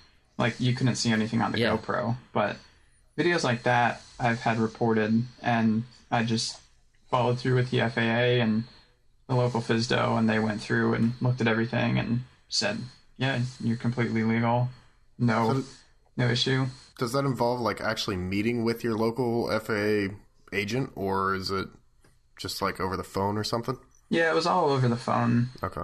Man, I hope those Rotor Riot guys end up in the same boat, as in not getting in deep shit. Yeah, like I'm not sure how privy you are to the kind of the FPV scene right now, but they're especially right now, we're pretty sensitive to it because we've had a bunch of busy weeks. I've had a bunch of busy weeks of like kind of questionable safety stuff that is almost certainly against FAA policies, and this is probably also true in PPG, but in FPV it's so vague. Right. Like it's like, you're not allowed to do anything unsafe. Well, what the hell does that mean? Yeah. Well, and also we have the issue where we're not sure where we land as far as classification and regulation, realm goes. I'd believe UAV, I'd assume that PPG is a little bit more defined. Maybe It's surprisingly vague. Is it really? Really? They have like specific gray areas. That the biggest one in our regulations is that you're not allowed to fly over populated areas, and they give like a few different ways of saying it, like congested or open air assembly of persons. But it's like technically that could mean like 2 people in the middle of a field you're not allowed to fly over. But some people interpret it as like, well, I can't fly over a stadium or like a giant neighborhood. But it's like intentionally vague, like you said. Yeah, somebody on Facebook was asking the questions in the I mean, as you can assume, there's paramotor Facebook groups with heated arguments of all types, and just like FPV. And they were saying that they talked to somebody at the FAA that said if they're even crossing a highway that has cars on it, that technically counts. But it's, I don't know. They said the quote the FAA used was, "It's kind of like speeding. Everyone does it. Just get across quick and don't. It's not a big deal." You can pick it up. You can pick anything apart and find illegality. Right. So in FPV, the kind of the stereotypical thing that's dangerous that people do, the polarizing thing, is like building diving, where you find a big tall skyscraper and you dive down it. Is there an analog for that in paramotoring? Like what's the crazy thing that you could do or that people do, that's kind of questionable safety wise? I guess the equivalent would be like cloud surfing, but like not a lot of people do it. It's not like a hot topic, but yeah, people going through cloud layers or up close to clouds like you're not supposed to. I guess that would be the equivalent. Is that a altitude regulation, or is that just a safety guideline for flying? It depends on the airspace. Okay. So if you're in G and they just say clear of clouds, which I guess you could be really, really close to it. Like I think that's more so for fog because it's like an altitude thing. It's a visibility thing. Yeah, but generally, like they give specific 500, 1,000, and 2,000 away from the cloud, just so you don't get smacked by like a Cessna popping out the side or whatever. Yeah. You just gotta wave your arms. Hey, hey! Yell loud enough. Yeah. Hey. It's like when buddy. You crash on a water ski, you just gotta wave your hand. Yeah, on your left. Yep. Fog is so tempting. I can't imagine any paramotor guy seeing fog on a nice calm day with low fog that's safe and not being near the fog. I mean, it's right. It's like you have to. You're drawn to it. Yeah. People have been like daydreaming about surfing clouds since humans had consciousness. That's why we have airplanes. Of course. Yes. Yeah, and but with paramotoring, the thing that's so attractive to me, at least, a lot of people, is that you can like literally dip your toes in the clouds as you're flying through it. You can eat them. Damn, dude, man, it's like gonna be that cotton candy dream you always thought it was, but it's not. I know. I don't know. Like I feel like I would die within 10 flights. Nah. So I'd be like, this is really fun, but I wonder what it's like to fly over a freeway and then do that. Go through the ferry. I have to cross a freeway, and it freaks me out. I get, for some reason, I can be flying at 1,000 feet and I'm, over fields. It's like no big deal, but I get like that concrete and the cars underneath me for like 10 seconds. I start looking down and my palms start sweating. I don't know, something's weird about that. Dropping water balloons on accident. Yeah. Whoops. Phone slips out. One question we had from a user, or from a listener. A user. From a user. We're What not was that addicting, man. Yeah, one question we had from I almost said it again. One question we had from a listener: who's the bad guy of PPG? Oh, I don't mean like bad person, but like bad boy. bad boy. I don't know, that like breaks rules. Yeah. There's one guy. I'm not sure if you're familiar with Mr. Super. That pretty much. Oh my god, his name's even a Mr. something. Yeah, And it's an S. This could not be more perfect. code name. It's like Mr. Steele's twin paramotor brother. Yeah, my cousin, he's into these kite and motor things. Mr. Steve. Mr. Steve. Yeah. What makes him dangerous? What makes him the bad guy? Does he wear leather jackets? Not quite, but I mean, like in the past, he's just violated a lot of things and gotten in trouble. There was this whole scandal. I guess not really a scandal, but it was a legitimate issue. Like he was chasing down an owl and like kicking it, and it was like an endangered species of owl. That bothers me. Yeah, and it turned out that like he got in trouble for it, but it was like just as A same. slap I'm on the sure. wrist. I'm not exactly sure, but I'm sure it's like the same thing in the FPV community. If someone's breaking rules and giving the community a bad name, no one really likes that guy. You'd be surprised. Well, and I think that with the super guy, and I'm actually I kind of don't want to say his name just because it's like brings too much. I mean, it's just like giving him the attention he doesn't deserve. Right, exactly. Kevin Spacey. It's Kevin Spacey. Oh my god. Not Kevin Spacey. He ended up getting like it was. I think that they had that happen here in Oregon, and it was on the Oregon coast, and so he got like a bunch of coastline that were previously flyable is now no longer. The cities or the counties or whatever restricted. Set up ordinances so you can't fly there anymore. Didn't know that. Yeah. So there's a sucks. precedent to this shit that's happening in the FPV community. Yeah, weird. And it's never been brought up until right this moment. Yep, we're the first ones. Yep. Okay, so last thing in FPV is, do you have any questions for us about FPV? Like, we are relatively privy to it. Do you have any burning questions that you just want this panel of three pseudo experts to answer? Or our listeners? Like, we have a lot of listeners that have a lot of good ideas for the most part. And so if you have anything that you want gleaned, now's the time. I mean, I guess my biggest question is just the whole tuning. Like, I've looked into different ways of like how you can change the PIDs on like your on-screen display and plugging into a computer, all that. Like, what do you think is the most efficient way? Like, I know that's a big question, but It's also a relatively new thing, and Gap's definitely the one to take these reins. Yeah, so tuning used to be like, I've only been in this for a year and a half, and so when I started, you had to tune well to have anything even flyable. It was just the stock firmware was that bad. And as we've progressed, and as we're getting closer and closer to today, the out of the box behavior of most quads is so good that you can really. At this point, it's almost like a matter of preference. It's like how fast do you want your mouse speed to be, kind of preference. And so I think that the two biggest things now is it's good to learn the basics of PIDs, what each of those gains do, and we can give you some great links for videos on that, and kind of like what the levers do. Like, just spend 20 minutes watching a video and you'll get it's pretty easy to understand intellectually. And the other thing is, like, if you have, because you said you were flying that Ready to Fly quad, which are great for beginners, but you can never tune a mediocre quad.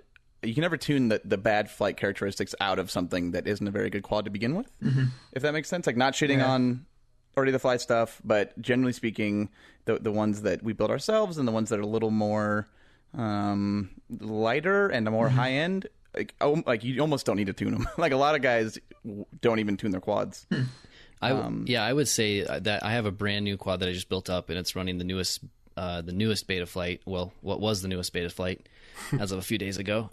Anyway, I used to spend a lot of time tuning my quads, and I was fairly proficient at it. And now with the new quad, for me, it feels as as locked in and as solid and stable as I've ever had, and it's required zero tuning. Like I haven't felt anything better. That wasn't true 4 months ago. I was going to say Like, it's been something that's happened in the past few months to where it's gotten to this point. It's pretty amazing. So I think the answer there is what you need is a nice quad, and then never to worry about tuning, because you've gotten into it since after that became a thing. Yeah. Perfect. Here's another question. So I'm sure there's a term for it, but so you arm your quad and the prop starts spinning, and then the position on the throttle that it starts to respond, I guess, off of idle, is that position supposed to be all the way like where the stick is at the bottom? Because like when I'm going up and I cut throttle, I guess the idle speed kind of thing. How do you set that So up? it goes That's it goes all interesting. limp. He calls it the idle speed because that's what it was. That's what it used to be. Yeah. Yeah. Go ahead, Blue.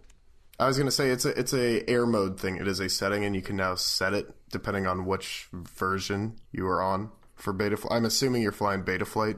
Mm-hmm. Do you know what flight controller and stuff you have on this quad? I'd have to look it up real quick. Oh, I mean, it's not a big deal.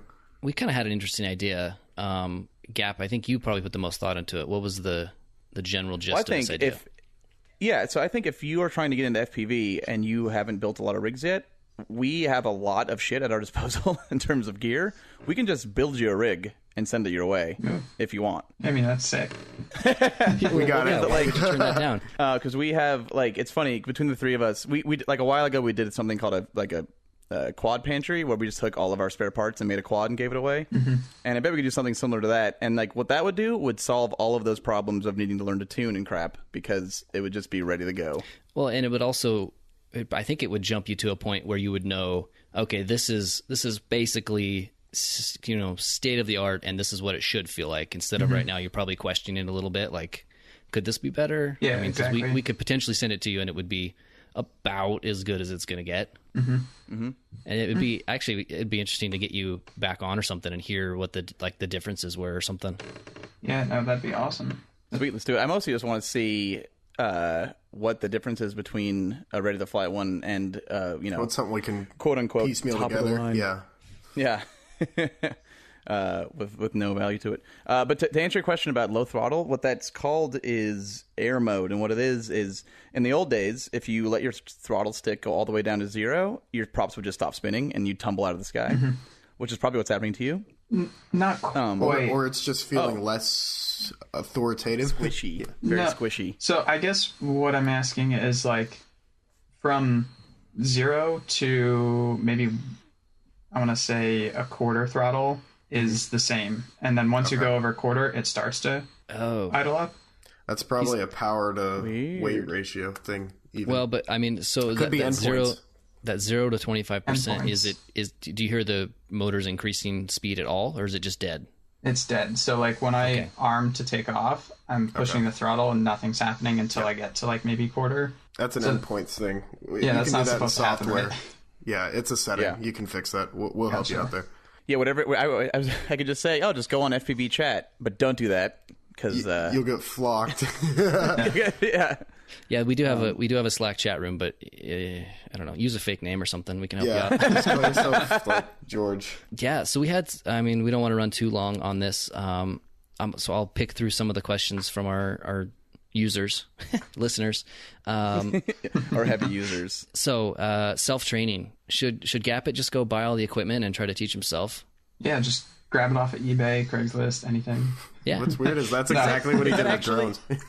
Is it actually plausible? Like, could I, not that I ever do this, Mom, if you're listening, but let's say I'm 31. I still have to make my mom approve of stuff. If I today just went out and bought stuff and was like very vigilant about it, could I safely teach myself how to fly? Is that a plausible tact? I guess it depends. The general consensus is don't do it, because there's so much to it, so many technical little things that you don't know, that you can try as hard as you can to cover all the bases. But in reality, it's just so much better and so much safer to get instruction from someone that already knows all that stuff. Like you could, legally, you can do it. You can buy everything online and just go learn to fly. But the thing is the consequences are so high that like you break yourself or die. It's like it's so much smarter just to get instruction from someone. The analogy that I just came up with, so it might not be a good one, is it would be like, building your first FPV rig by yourself with, maybe some light YouTube videos, but it's almost harder than building your first quad. So that maybe that's a scale there. It's pretty difficult. And can you guarantee you won't have a failsafe? Like everything's assembled and you've tested, because the paramotor failsafe is you die, right? Yep.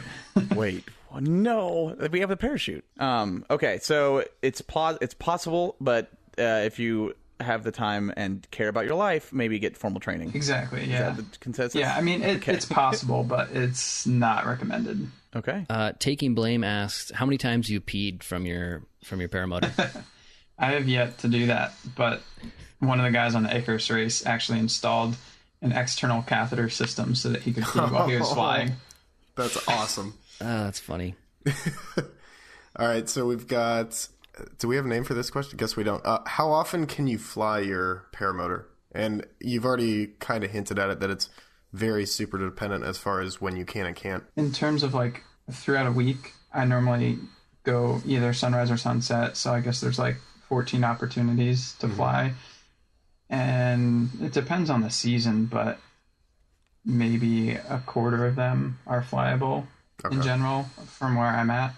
How long are those flights usually? I mean, you said sunrise, or at sunset, about an hour or something, or? Yeah, generally I do an hour. Okay. You can push longer if it's like, the thing is if it's a normal day, like not stormy weather, not really thermally or high winds or anything, you can normally pull off the first 3 hours or the last 3 hours and have it be nice air. That's a long time. Yeah. I'm not ballsy enough for that yet. I'm waiting. I'm totally like the hour because I'm just like terrified of thermals and. Well, you go up for one episode of Frasier and then come down. Exactly. Cold weather. Do you slow down your flying in the winter, or you just try to deal with it? The first year I was flying, I didn't slow down. I just put on tons of gear and like dealt with it. But now, as I've flown more, it's kind of like, I don't really feel like freezing. That's exactly how it is with FPV. Yeah, exactly. I don't want to go out for frigid hands now, but a year or two ago, I'd be out there every, frozen day. Exactly. Yeah. My problem is my Parajet, which is a brand of paramotor, has an aluminum throttle. So it's just a fucking ice cube in your hand the whole time. It sucks. You plastic dip that thing, man. It's nuts. You didn't get the LX package with the heated? Yeah, the heated throttle? Is that a thing? Oh, man, you gotta... There's an the guy did not market. upsell you. The company I want to buy the throttle from is like on a perpetual back order, so hopefully they get it in soon. The day they come out with a heated harness, that'll be like the best thing ever. Whoa, that'd be awesome. Do you just like line your pockets with hand warmers now? I tried the hand warmer thing and I tried heated gloves, but when you're up there and like your hands are above your head and you're not moving, like your hands are like inevitably going to get cold. Yep. Oh, yeah, I didn't think about the above your head thing. Yeah. Oh, God. I know. I'm just thinking about the icicles between the fingers right now. Yeah. It's like a self-imposed crucifixion in the sky. Speaking of crucifixions, Faro Pilato asks, does PPG use radio to report position or communicate with other pilots? And if so, like what fun or interesting stunts or formation stuff do you think can only be done with a radio connection? That's interesting. I don't generally use like a radio for like aviation frequencies. I just stick to the airports I know, and you can operate at them legally and everything. But we have Cena headsets that are like Bluetooth, and you just have a conversation with whoever you're flying with. Stunts that you could do, I'm not sure. We do like formation flying and stuff. Yeah, we do. I'm part of the Paradigm team that we fly like air shows with paramotors and everything. And we have a guy on the ground that calls radio stuff to us. So like synchronizing maneuvers, we're trying to look at each other to synchronize it. And we can't talk to each other, but we're mainly listening to a guy on the ground that's counting us down like 3, 2, 1, and we enter the maneuver or whatever. Very interesting. I never thought about that. Cool. Yeah. Do you do a lot of formation stuff? Like, I feel like that would be one of the most...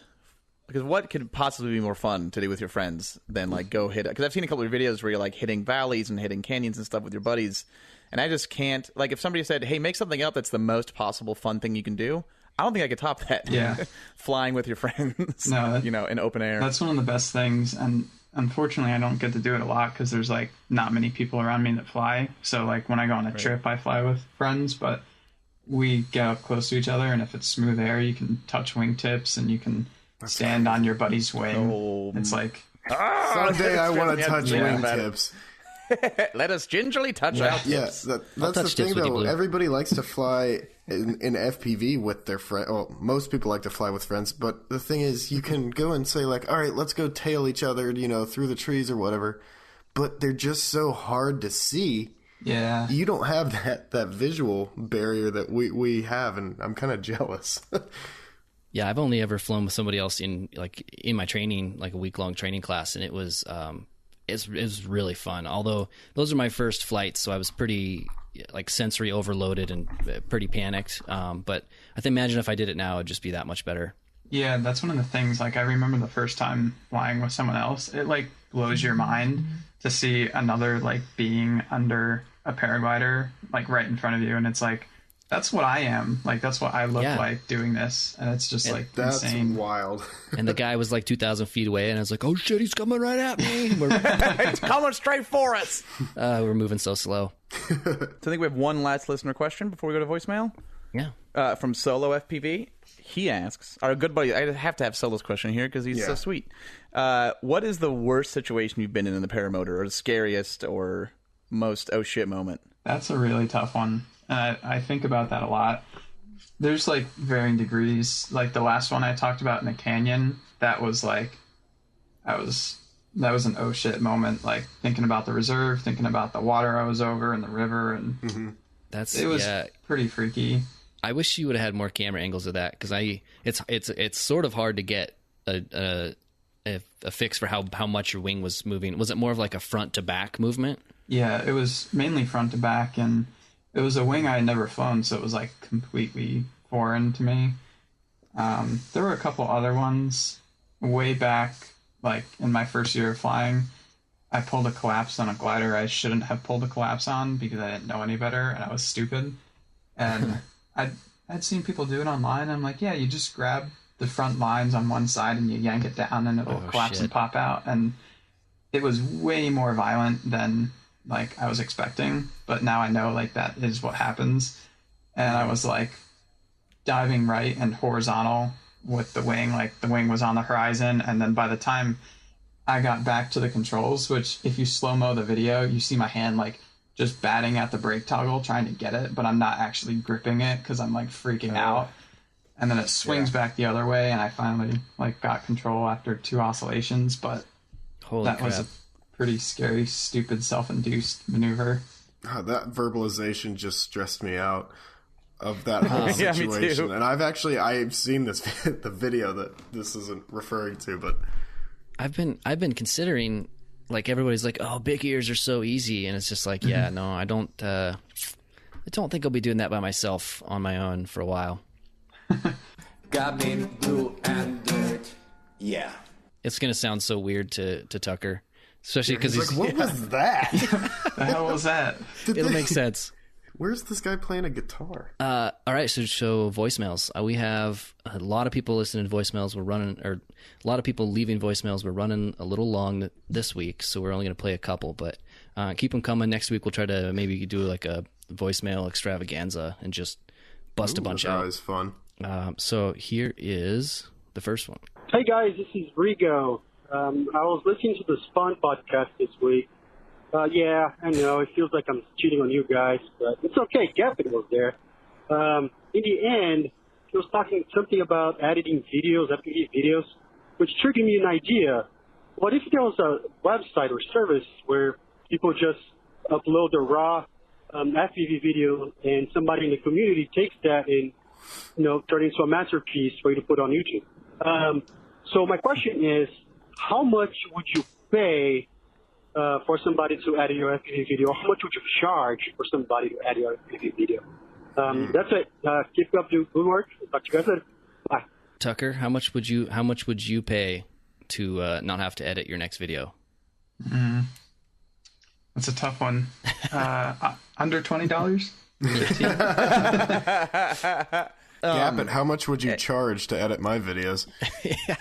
I will do it for $100 an hour. Yep. Okay, out of my league. So Tucker, how do you feel about editing my videos?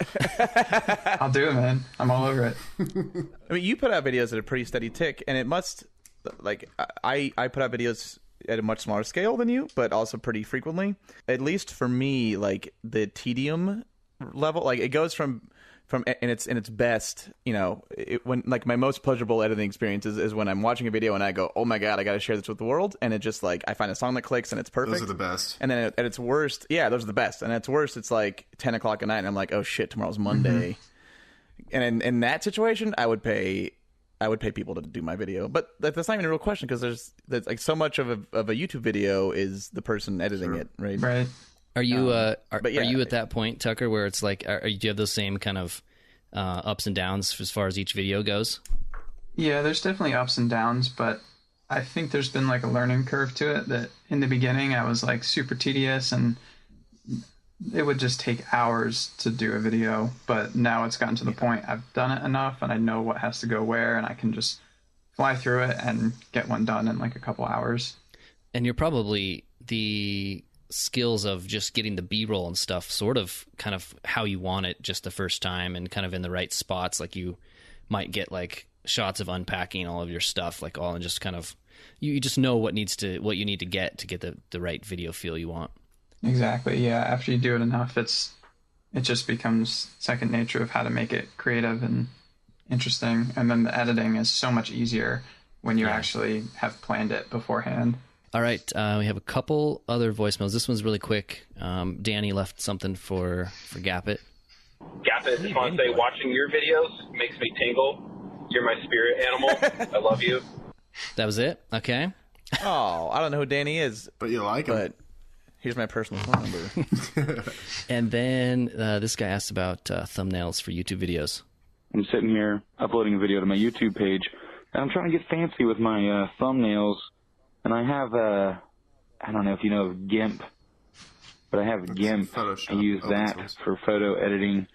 And I was just wondering what you guys do to, find photos, stock photos or something. And, what kind of tips and tricks you have. Gap, what are your biggest tips for addictive thumbnails? Well, it's always a balance between clickbait and sincerity, in my case. Oh, and man, is Because that a what, fine like- line. Yeah. Well, for me, I don't do a lot of... Tucker makes videos that tell a story, so it's probably less... It's probably easier for him to be like, this is the thing I'm talking about. And for me, it's a flight video. So there's only so many times I can take a picture of a quad on the ground and be like, one word, liquid or something. You know what I mean? And so it's harder for me. And I could say 100-mile-per-hour drone crashes into bird or something, and get... So it's always that balance. But generally speaking, the things to avoid are letting YouTube pick. That's the worst option. And then the next worst option is to get a freeze frame from your flight and use that as a thumbnail. And I think the best option is just to, take a normal picture with a normal camera that you've thought about and composed. And if it can relate to the thing you're doing, great. In my case, nothing really relates to flight videos, so it's just pictures of quads. What about you, Tucker? What's your thumbnail philosophy? Yeah, you basically said it, pre-planning. Like, I learned early on, if I forget to take a thumbnail or like at least frame something with my video to pull a still frame off of, then you get stuck taking a GoPro still frame of like the ground and the sky, and those are like the worst. Yeah. Have you ever gone back to the site and like taken the picture the next day or something to get the thumbnail? Yeah, a little bit of... Me too. Well, I gotta wear the same shirt so no one knows kind of thing. It's fine. It's only an hour. It'll be fine. It's like his beard is totally a different length. That's so weird. Yeah, no. Oh, exactly. The shadows are all wrong. Yep. Yeah. Was it snowing in the video? That's awesome. Oh, that's funny. Do you hear that? I think I hear a storm. Oh, you know what that means? Yeah. So really quick, Tucker, the lightning round, which, as you can tell by that lightning sound, is we go through a battery of questions, and you try. They're generally this or that questions, or it's just like a one-word response. Don't think, just respond kind of game. Are you ready? I think so. And some of these are going to be tough. You have to pick one. Dudek or Ozone? Ooh, ozone all the way. OSD on your quad? No. Kiss or Betaflight? No preference. Not there yet. Tri-blades or bi-blades? I got try. What's your favorite superhero? I don't have one, honestly. Spider-Man it is. Perfect. Paramotor or FPV? Paramotor. Paramotor or food and shelter? Ooh, that's a really tough one. Paramotor. Nice. You can shut down any city in the world to fly for 1 hour. Which do you choose? And that could be flying FPV or paramotor. I would say New York City because they've done Dubai. God, New York would be so stressful. Oh my god, yeah. So sick though. Oh, gotta be so cool. Yeah. On your radio, do you use a strap or no strap? No strap. Do you have all-in-one or separate ESCs? Separate. Is FPV a hobby or a sport? For me, hobby.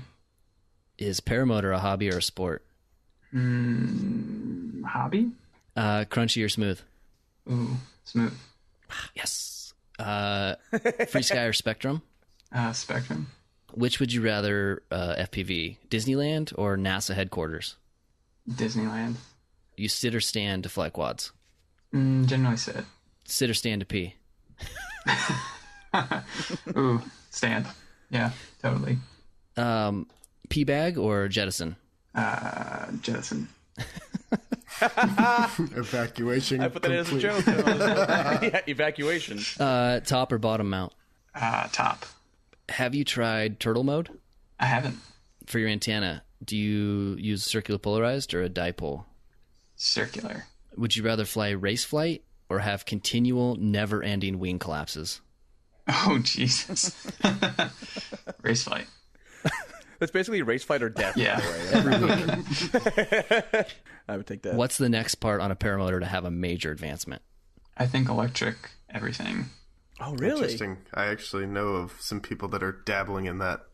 Really? That's cool. Just a big ass brushless. Yeah. It's a massive brushless. They've got it, Yeah. but the endurance isn't there. So once That's they what get the I'd assume. endurance, It's a battery problem. yeah. I've seen some that have either like one big prop, like it's basically replacing the motor, and then I've seen some that get rid of the torque issue because they have four. It's almost like a quad on your back. Oh yeah. That's four clever. And you 10-inch. can almost use that to steer. Yeah, well, No, well, you would just Probably be get line pirouetting twist. around that axis. it just twist you around. Yeah. Yeah, but if you Be like- that'd be like You're like, oh, you're over to my right. Hang on. It'd be like flying Looking backwards. Oh, also it doesn't move the wing, does it? It just moves the body. Yeah. Never mind. I'm being See? dumb. Oh, so you're to my left now? Nice.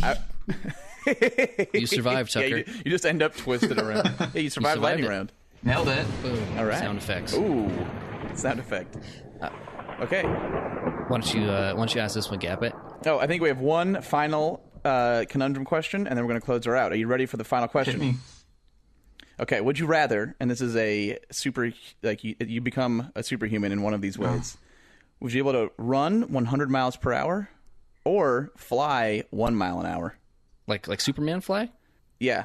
Think about how frustrating it would be to fly 1 mile. You ever, Oh, my God. Yeah. essentially crab walking speed. Like there's kids Yeah. on scooters going But you faster. can fly. Yeah. Yeah. You can. I mean, that also means float. But go ahead. Yeah, I kind of feel like 1 mile per hour would just be like completely frustrating and useless. You're like, if I could only get on the ground right now, I'd be Yeah. there by now. Yeah, exactly. I'd have to take the run at 100. One thing about the flying is that you could just float your ass over to the fridge to get food whenever instead of It like would be getting the up. most you're like, I'm just casual gonna of fly to the floats. bathroom. But running, Casper would be jealous. Like, you go get a beer and you'd be back. Done. Yeah, but you ever ran normal speed to get a beer? I'm about to. I don't know why, but my brain instantly goes to like how I could steal money from a bank or something. Like what would be more effective? It's a no, Sociopath? yeah, you said it. Thank you. That's psychopathy leaking dirt. Okay, I think we should close Yes, her down. and then. with that, we're going to close down the show. You can find out everything about us at fpv.fm. We have links on there to Facebook and Instagram. Call, leave us voicemails. We promise next week we'll play more of them because we do have some in the bank. The number is 929-277-7985. We have new shirts, new hoodies. We have embroidered, flex fit, snapback hats, socks, stickers, phone cases, all sorts of crap on our site. Thank you to Emacs for sponsoring this week's episode. It's always great. And double special thank you to Tucker Gott for coming on, man. Well, thank you guys. I appreciate it. And we'll see everybody next time. All right, peace, y'all. See y'all. Thanks, See ya. Tucker. Peace out.